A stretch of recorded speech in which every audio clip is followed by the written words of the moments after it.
नमस्कार दोस्तों, स्वागत है आपका हमारे YouTube चैनल में। तो दोस्तों, आज हम आपके लिए बहुत ही इम्पोर्टेंट टॉपिक पे वीडियो लेके आए हैं।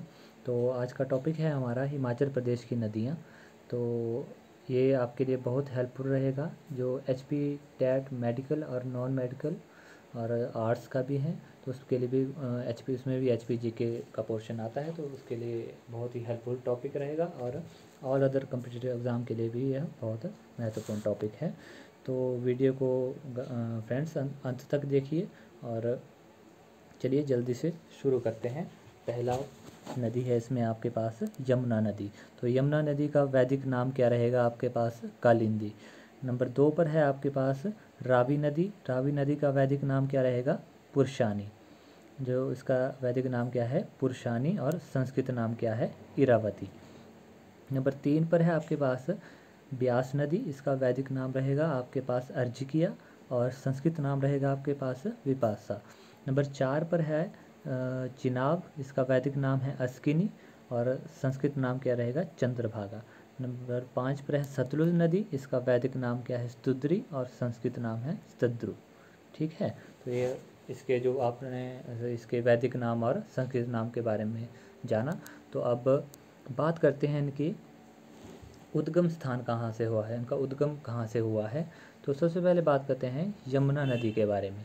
तो यमुना नदी उत्तराखंड में स्थित गढ़वाल की पहाड़ियों में यमुनोत्री नामक स्थान से निकलती है। ठीक है, उत्तराखंड में स्थित गढ़वाल की पहाड़ियों में यमुनोत्री नामक स्थान से। और इसके जो सहायक नदियाँ हैं वो कौन कौन सी हैं? टॉन्स, पब्बर, गिरी और आंध्रा, ये जो हैं इसकी सहायक नदियाँ हैं। और यमुना नदी के बारे में थोड़ी सी और डिटेल एक्सप्लेनेशन है। तो यमुना नदी जो है वह हिमाचल की क्या है? सबसे छोटी नदी है। और इसका जल ग्रहण क्षेत्र कितना रहेगा? जल ग्रहण क्षेत्र कितना रहेगा? 2320 वर्ग किलोमीटर के इतना रहेगा आपके पास इसका जल ग्रहण क्षेत्र है। ठीक है, और इसके यह जो है खद्दर माजरी नामक स्थान पर यह सिरमौर जिले में प्रवेश करती है। कौन से जिले में प्रवेश करती है यह? कौन से जिले में गए? सिरमौर जिले में प्रवेश करती है यह। सिरमौर जिले में खद्दर माजरी नामक स्थान पर सिरमौर जिले में प्रवेश करती है। और इसका पौराणिक संबंध किससे है? भगवान सूर्य से है। इसका पौराणिक संबंध किससे है? भगवान सूर्य से है। ठीक है गाइज। और ताजेवाला के निकट हिमाचल छोड़कर यह हरियाणा में प्रवेश कर जाती है। तो ताजेवाला के निकट हिमाचल छोड़कर हरियाणा में यह प्रवेश कर जाती है। और इसकी सहायक नदी टॉन्स हिमाचल और उत्तराखंड के मध्य प्रकृति सीमा बनाती है। ठीक है, तो ये थी डिटेल एक्सप्लेनेशन यमुना नदी के बारे में। आपने सहायक नदियाँ भी देख ली, टॉन्स, पब्बर, गिरी और आंध्रा।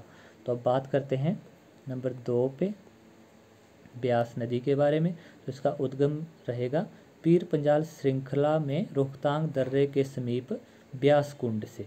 ठीक है, ब्यास कुंड से। और इसकी सहायक नदियां हैं, इसकी सहायक नदियां रहेंगी पार्वती, ओहल, हुरला, सैंज, सुकेती, लूनी, बाणगंगा, बिनवा, चक्की, न्यूगल, गज, डहर, मानखंड। ठीक है, तो ये इसकी जो है वो सहायक नदियां हैं। अब थोड़ी सी और जानकारी जो है ब्यास नदी के बारे में देख लेते हैं। तो ब्यास नदी के बारे में जो है उसका जो हिमाचल प्रदेश में कितने किलोमीटर की दूरी तय करती है? यह 256 किलोमीटर की दूरी तय करती है यह हिमाचल प्रदेश में ब्यास नदी है। और इसका जो है जल ग्रहण क्षेत्र कितना रहेगा आपके पास? जल ग्रहण क्षेत्र है इसका 1200 वर्ग किलोमीटर। ठीक है गाइस, इसका जल ग्रहण क्षेत्र कितना रहेगा? 1200 वर्ग किलोमीटर। अब बात करते हैं, यह जो है वो बजौरी नामक स्थान पर मंडी जिला में प्रवेश करती है। और संधोल में मंडी जिला छोड़कर कांगड़ा जिला में यह प्रवेश कर जाती है। और कांगड़ा जिला के इंदौरा और मिरथल के मध्य यह नदी पूर्व से पश्चिम की ओर बहती है। ध्यान से सुनिएगा गाइज, बहुत इंपॉर्टेंट पॉइंट्स हैं इसके बारे में। और कांगड़ा जिला के मिरथल नामक स्थान से, कौन से नामक स्थान से? कांगड़ा जिला के मिरथल नामक स्थान पर यह पंजाब में प्रवेश कर जाती है। ठीक है गाइस, पंजाब में यह प्रवेश कर जाती है। तो यह थी डिटेल एक्सप्लेनेशन ब्यास नदी के बारे में। अब बात करते हैं तीसरी नदी जो है चिनाब। इसका उद्गम कहाँ से हुआ है? बारालाचा दर्रे के विपरीत दिशाओं से निकलने वाली दो नदी धाराओं, कौन सी धाराएं? चंद्र और भागा के तांडी नामक स्थान पर मिलने से बनती है चिनाब नदी। ठीक है, तो इसकी सहायक नदियाँ रहेंगी आपके पास मियार नाला और सैचर नाला। ये इसकी सहायक नदियाँ हैं, नाला है, नाला और सैचर नाला। तो अब बात करते हैं इसके कितने यह हिमाचल में दूरी तय करती है। चिनाब नदी के बारे में बात कर रहे हैं हम। तो यह चिनाब नदी कितनी दूरी तय करती है हिमाचल में? यह 122 किलोमीटर, 122 किलोमीटर की दूरी तय करती है यह हिमाचल में। ठीक है, और इसका जो है जल ग्रहण क्षेत्र कितना रहेगा? 7500 वर्ग किलोमीटर, 7500 वर्ग किलोमीटर रहेगा यह आपके पास जल ग्रहण क्षेत्र। और बात करते हैं कि यह पांगी घाटी के भुजिंड नामक स्थान पर चंबा जिले में प्रवेश करती है यह, और संसारी नाला में चंबा जिला छोड़कर कश्मीर की पोडर घाटी में यह प्रवेश करती है। कश्मीर की कहाँ से कौन सी घाटी में प्रवेश करती है? पोडर घाटी में, पोडर घाटी में, इसको ठीक कर लीजिएगा, पोडर घाटी में यह प्रवेश करती है। और यह इसके बारे में इंपॉर्टेंट पॉइंट रहेगा आपके पास कि यह जल घनत्व की दृष्टि से यह हिमाचल की सबसे बड़ी नदी है। जल घनत्व की दृष्टि से यह हिमाचल की सबसे बड़ी नदी है। तो गाइस ये चिनाब के बारे में बात होगी। अब बात करते हैं रावी नदी के बारे में। तो इसका उद्गम कहाँ से हुआ है? बड़ा बंगाल में बादल और तांतागिरी नामक हिमखंडों के द्वारा यह संयुक्त रूप से बनती है। ठीक है, तो और इसकी सहायक नदियाँ रहेंगी आपके पास बादल, सियूल, पैरा, तांतगिरी, चिड़चिंद नाला, छतरानी, सियूल, बूढ़िल, बलजेड़ी। तो यह इसकी जो है वो सहायक नदियां हैं।